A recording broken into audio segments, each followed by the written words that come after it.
junior artist heavy बोली काहे भाबिले समस्ते भावतु कष्ट कले कृष्ण ना गोटे थाए गोटे कथार कष्ट कले कृष्ण मिले कृष्ण मिले तो मु भाविली जे कष्ट करिया पड़ो कष्टा केमती करिया पड़ो को जो गाँव स्वप्न गाँव में टेलर द्वारा करी मु जो जमी सिलासिली करती पैंट सार्ट सेमती गोटे टेलर मास्टर गोटे दर्जी मु गोटे तो गाँव में जो ड्रामा पड़े कि कौटी गोटे गोटे दंड नाच आम सेपटे नयागढ़ पटे दंड टाइप ये तो जोटी जो जहाँ गोटे पाला जोटी भी मुझे इनवल्व थाए जोटी मत भल लगे ये सब गोटे यात्रा हो पाला हो जोटी भी मु थाए तो जहाँ अभिनय करे दंड नाच गोटे कौटी बाघ होती कौटी भालू होती एमती टाइप भी मु करे तो गाँव में जिते मुझे सिलौथी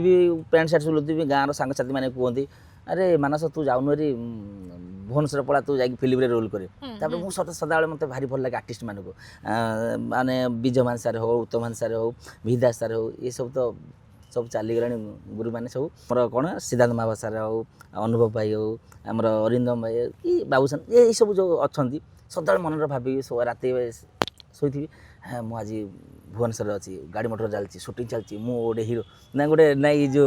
सिद्धांत महादेव हाँ हाँ मु अनाथ से भाया गाँव में स्वप्न देखे सदा भावे मुझे फिल्म सुटिंग चलती मुझे मेन गोटे हिरो होती किए गोटे डायलॉग पदे कहीपर मुझे षंढ भाया जा ठिया गोटे कर मैंने मुझे सदा स्वप्न देखे